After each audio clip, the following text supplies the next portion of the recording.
Salut, bienvenue sur Luxéo. Aujourd'hui, je vais te parler de quelque chose qui peut littéralement changer ton quotidien, et peut être même détruire ton épargne si tu ne fais pas attention. Reste bien jusqu'au bout, parce que ce qu'on va voir ensemble pourrait avoir un impact direct sur ton argent et sur ta liberté. C'est quoi, concrètement? Imagine que demain, l'argent liquide, les billets que tu retires au distributeur de la BNP ou du Crédit Agricole, soient remplacés par un euro.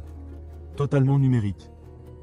C'est l'idée derrière l'euro numérique, une nouvelle forme d'argent émise directement par la Banque Centrale Européenne, que tu utiliseras via une application ou une carte, comme tu utilises déjà Apple Pay, Google Pay ou ta carte bancaire. Aujourd'hui, on est encore dans une phase de préparation. Depuis novembre 2023, la BCE planche sur le projet. Mais attention, rien n'est lancé pour l'instant. Tout dépend d'une loi européenne qui doit encore être votée. Pourtant, le compte à rebours a commencé. Les idées reçues qu'on doit casser tout de suite d'abord, ne te laisse pas avoir, l'euro numérique ne remplace pas les billets. La BCE le répète, le cash restera là. Tu pourras toujours retirer de l'argent au DAB, payer ton marché le samedi matin ou donner une pièce pour le pain. Ensuite, on entend souvent que l'euro numérique serait programmé pour limiter tes achats. Faux. Officiellement, la BCE affirme qu'il ne sera pas question de bloquer certains paiements ou de mettre des dates d'expiration sur ton argent. Pas de « tu ne peux plus payer ce restaurant » ou « ton argent expire à la fin du mois ». Ce n'est pas le but affiché. Enfin, il y a la question de la confidentialité. Là, la BCE a prévu une option intéressante. Pour les petits paiements, tu pourras payer hors ligne sans que ta banque ou la BCE ne voie les détails. Imagine, tu paies ta baguette à Carrefour Market ou ton café au comptoir, et c'est comme si tu sortais une pièce de ta poche. Un peu comme du cash numérique. Dans ta journée, ça pourrait ressembler à ça. Le matin, tu prends le TER pour aller bosser. Tu ouvres l'appli SNCF, tu valides ton billet et ton paiement passe en euros numériques. Plus besoin de carte bancaire, plus de frais cachés, et même si le réseau rame, ça marche hors connexion. À midi, tu fais quelques courses chez Carrefour. Ton paiement ne passe plus par Visa ou Mastercard, mais directement par la banque centrale. L'avantage, c'est plus de stabilité. Même si le terminal du magasin bug, ton paiement peut passer. Le soir, un pote te demande les 15 € pour la pizza d'hier. Tu lui envoies l'argent en quelques secondes via ton wallet euro numérique, comme tu le ferais avec Lydia ou Paylib, mais cette fois, c'est de l'argent public, garanti par la BCE. Ça, c'est la version simple. Mais reste avec moi, parce que tout n'est pas aussi rose qu'on te le vend. Ce qui pourrait vraiment changer pour toi. L'euro numérique te donnerait une nouvelle liberté. Tu pourrais payer partout en zone euro, même si ta carte est bloquée ou qu'un terminal ne fonctionne pas. Pratique pour les seniors, pour ceux qui voyagent, ou pour ceux qui veulent un moyen de paiement simple et universel. Les paiements devraient rester gratuits pour nous, les particuliers, comme le cash aujourd'hui. Mais attention, le projet prévoit déjà des plafonds sur le montant que tu pourrais détenir en euros numériques. Pas encore de chiffre officiel, mais l'idée serait d'éviter que les gens transfèrent toutes leurs économies sur ce nouveau système. Ça veut dire quoi pour toi? Qu'il faudra probablement gérer deux poches, une pour ton euro numérique, l'autre pour ton épargne classique. Et il y a la question de la vie privée. Pour les paiements en ligne, il faudra bien enregistrer des données minimales pour que ça fonctionne. Mais sur les petits paiements hors ligne, la BCE promet qu'elle ne saura pas ce que tu as acheté. On parle d'une confidentialité, presque comme du cash, du moins, sur le papier. Pourquoi c'est important de suivre ça dès maintenant? La Commission européenne a déjà proposé une loi en juin 2023. Le Parlement et le Conseil doivent maintenant trancher sur les sujets les plus sensibles, les plafonds, la vie privée, le rôle des banques. La BCE, elle, prépare les aspects techniques en attendant le feu vert politique. Ça veut dire une chose, rien n'est encore acté, mais le terrain est prêt.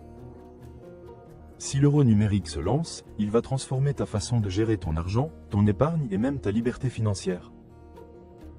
Et ce que je vais te montrer dans le chapitre 2, c'est là où le danger commence vraiment, et comment certains changements pourraient te coûter beaucoup plus cher que tu ne crois. Je veux que tu imagines quelque chose. Un matin, tu te connectes à ton appli bancaire, celle où tu vérifies d'habitude tes comptes, que ce soit BNP, Crédit Agricole ou Société Générale. Mais cette fois, un message s'affiche. Dépassement du plafond. Votre paiement ne peut pas être validé. Ça peut paraître anodin. Mais ce n'est pas toi qui as choisi ce plafond. C'est la Banque centrale. Et c'est l'un des scénarios qui pourrait se produire avec l'euro numérique. Pourquoi? Parce que l'euro numérique peut être programmé. Officiellement, la BCE dit que non, l'euro numérique ne sera pas un bon d'achat avec des conditions d'utilisation. Mais attention, techniquement, il peut l'être. Et ça, c'est une nuance énorme. Concrètement, ton argent pourrait être lié à des règles définies par un gouvernement ou une institution. On peut bloquer certains paiements au-delà d'un certain seuil. On peut imposer une date d'expiration. Dépense 500 € avant le 30 juin, sinon ton solde retombe à zéro. On peut refuser un achat précis. Imagine que tu veuilles acheter un billet Ryanair pour Barcelone, mais que les quotas carbone ont été atteints. Ton paiement pourrait être rejeté automatiquement. Ça paraît extrême? Peut-être. Mais la technologie permet déjà ça, et certains pays l'ont mis en place. En Chine, par exemple, le yuan numérique est connecté à un système de score social. Certaines personnes se sont déjà vues refuser un billet de train ou d'avion parce qu'elles n'étaient pas en règle. Et ce n'est pas que de la science-fiction. Imagine que tu sois en retard sur un crédit à la BNP. Aujourd'hui, au pire, tu as des pénalités. Demain, avec l'euro numérique, la Banque centrale pourrait bloquer automatiquement une partie de ton compte pour forcer le remboursement. Plus besoin de te prévenir, plus besoin de te demander ton avis. Autre exemple, tu travailles à Paris et tu rentres souvent voir ta famille à Marseille. Un jour, ton appli euro numérique te dit « Vous avez atteint votre quota annuel de trajet longue distance. Paiement refusé. » Ce n'est pas un bug. C'est une règle. Et toi, tu n'as aucun moyen de la contourner. Tes habitudes pourraient être surveillées en permanence. L'autre point sensible, c'est la traçabilité totale. Aujourd'hui, si tu retires 200 € en cash au distributeur Société Générale, personne ne sait si tu les dépenses en restaurant, en essence ou au marché. Demain, chaque paiement, ta baguette chez Carrefour, ton Uber pour rentrer, ton abonnement Netflix, pourrait être enregistré dans une base centrale. Et ça ouvre la porte à beaucoup de dérives. Les assurances pourraient te surfacturer si elles voient que tu prends l'avion 5 fois par an. Les banques pourraient ajuster ton scoring de crédit selon tes dépenses. Ton employeur pourrait savoir que tu passes 3 fois par semaine chez PMU ou McDonald's. Et la BCE l'a dit elle-même, zéro trace, ça n'existera pas. Même si des modes hors ligne seront proposés, la majorité des transactions laisseront une empreinte numérique. Pourquoi c'est dangereux pour ton épargne? L'euro numérique pourrait devenir un point unique de contrôle. Si demain, une nouvelle taxe est décidée, elle pourrait être prélevée automatiquement sur ton solde. Si un pays décide de stimuler la consommation, il pourrait mettre une date d'expiration sur une partie de ton argent. Vous avez 90 jours pour le dépenser. Et si l'inflation explose, on pourrait imposer un taux de rendement négatif. Ton argent perdrait de la valeur sans que tu puisses l'empêcher. Ça ne veut pas dire que tout ça arrivera. Mais ça peut arriver, parce que la technologie le permet, et c'est précisément pour ça que tu dois rester attentif. Pourquoi tu dois rester jusqu'au chapitre 3? Dans le prochain chapitre, on va entrer dans la partie la plus importante. Comment les États pourraient utiliser l'euro numérique pour influencer tes choix financiers. Et je vais te donner des exemples concrets sur la fiscalité, les voyages et tes placements. C'est là que tu vas comprendre pourquoi tu dois agir maintenant pour protéger ton épargne. Si tu veux, au chapitre 3, je monte encore d'un cran. On entre dans le cœur du contrôle, comment les États peuvent gérer ton argent à ta place. J'ajoute des exemples hyper concrets. Restaurant, essence, billets d'avion, crédits immobiliers, impôts. Et on commence à glisser subtilement des solutions pour ne pas être pris au dépourvu. Quand ton argent n'est plus vraiment à toi, imagine-toi dans 2 ans. Tu te réveilles, tu allumes ton téléphone, et tu veux payer ton café du matin au Starbucks du coin. Tu sors ton appli bancaire, tu approches ton téléphone, et là, un message apparaît. Paiement refusé. Plafond mensuel atteint. Tu regardes ton solde, il y a 1200 € dessus. Mais tu ne peux pas les dépenser. Pourquoi? Parce qu'avec l'euro numérique, l'État et la Banque centrale peuvent fixer des règles sur l'utilisation de ton argent. Et ça, c'est le vrai changement. Le piège invisible, la programmation de l'argent officiellement, la BCE jure que l'euro numérique ne sera pas programmé. Mais techniquement, il le sera. Et c'est là que tout se joue. Imagine, tu veux acheter un billet Ryanair pour Barcelone. Impossible, tu as déjà pris 3 vols cette année et la limite carbone nationale est atteinte. Tu souhaites réserver un week-end à Disneyland Paris. Ton paiement est bloqué, car tu as dépassé ton quota loisir fixé par une réglementation fiscale. Tu veux investir 1000 € dans des cryptos via Binance. La transaction est refusée, car la BCE ne veut pas que cet argent parte hors de son circuit contrôlé. Ces scénarios ne sont pas de la science-fiction, ils existent déjà. En Chine, le yuan numérique y est connecté au système de crédit social. Si ton score baisse, tu ne peux plus prendre l'avion, réserver certains hôtels, ou même emprunter de l'argent.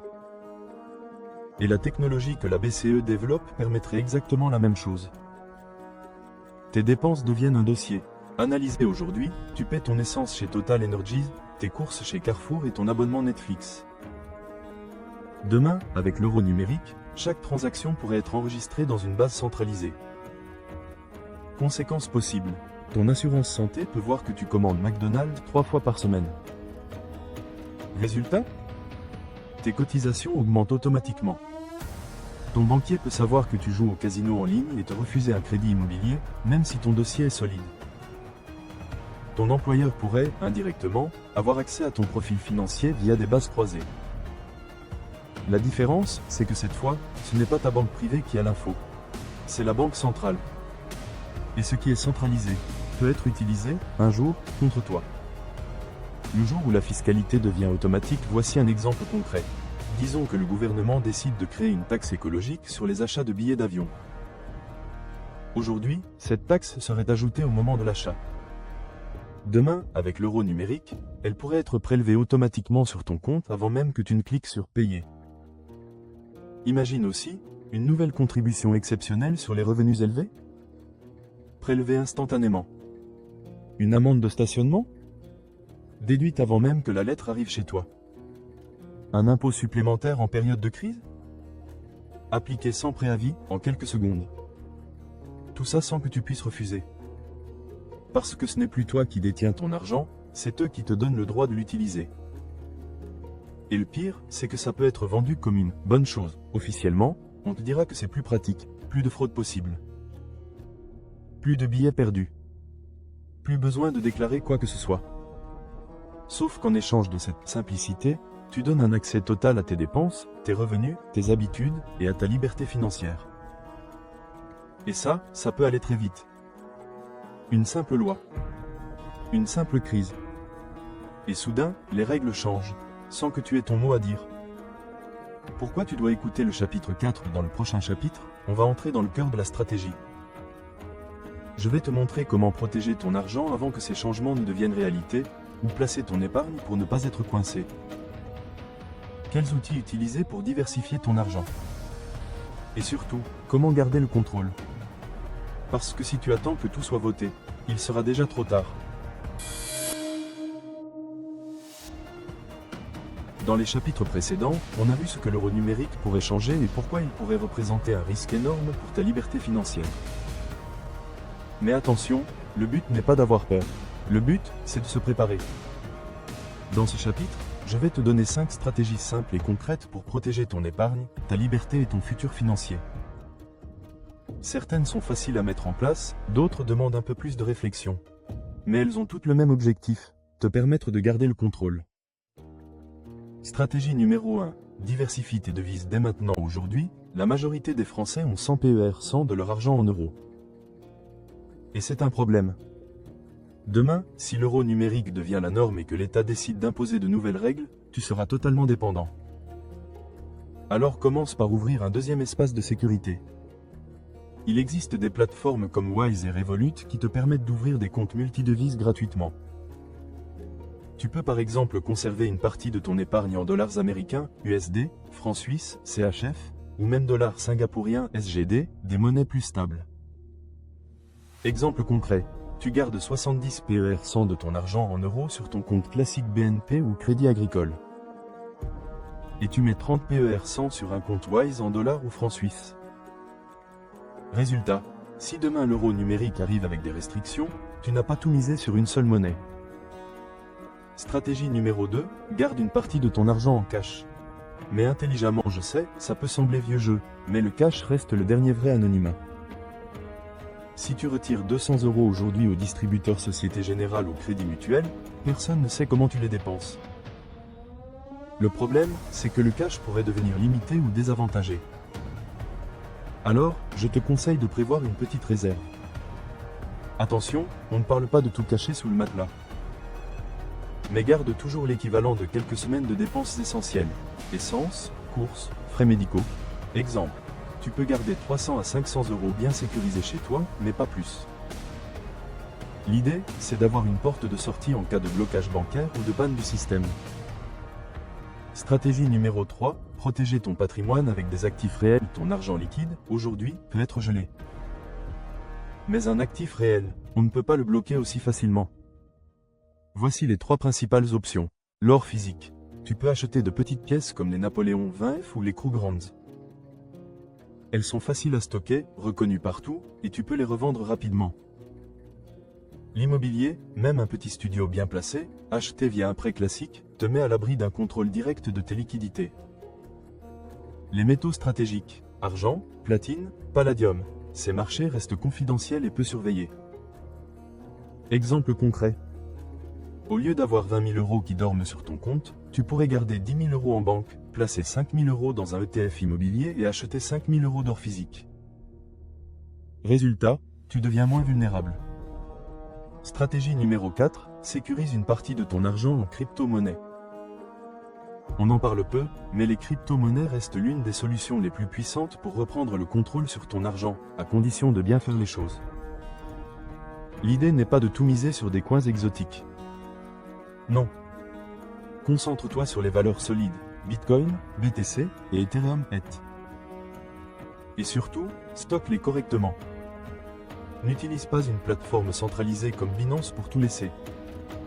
Prends un ledger ou un trésor, une clé physique qui te donne la propriété réelle de tes cryptos. Ça devient ton coffre-fort numérique, personne ne peut te les prendre, même pas l'État. Exemple.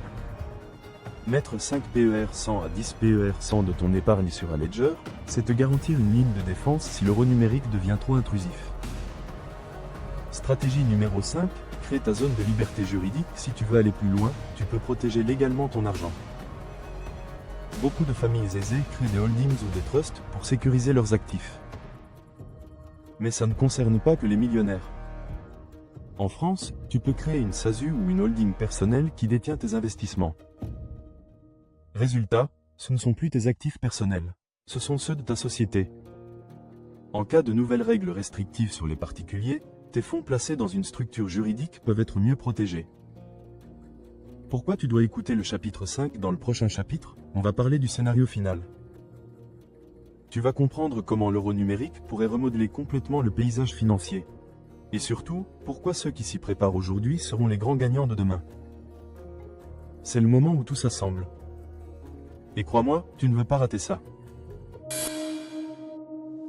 Ferme les yeux une seconde. Imagine, on est en 2027. L'euro numérique est partout.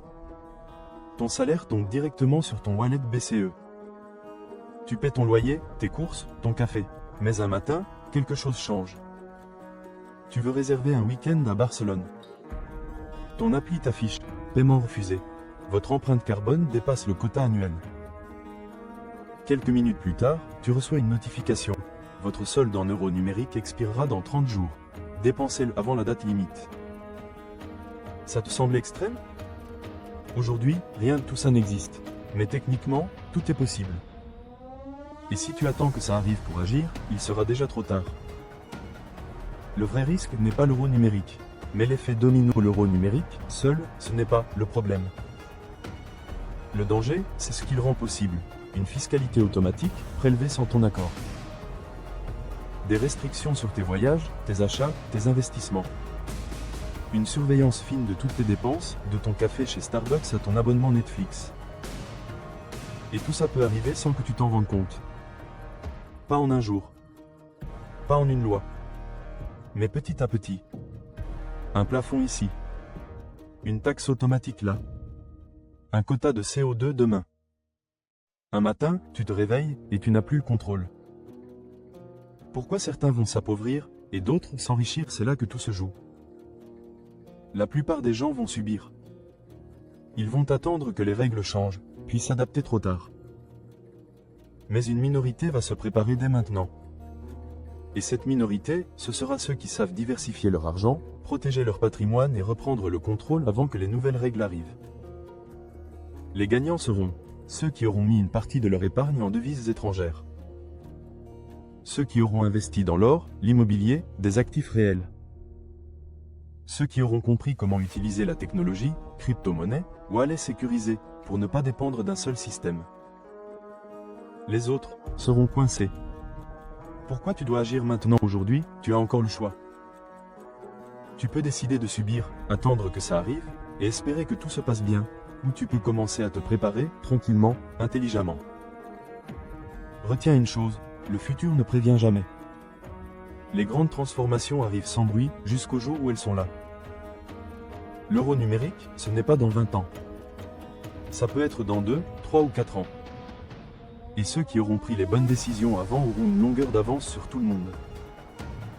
La suite, c'est toi qui la décides dans cette série, je t'ai montré ce qu'est l'euro numérique. Pourquoi il peut changer ton quotidien? Les vrais risques que personne ne te dit. Et surtout, les solutions concrètes pour protéger ton argent. La question, maintenant, c'est simple. Qu'est-ce que tu fais? Tu peux continuer comme si de rien n'était, ou tu peux te préparer dès maintenant, te former, diversifier ton argent et garder le contrôle.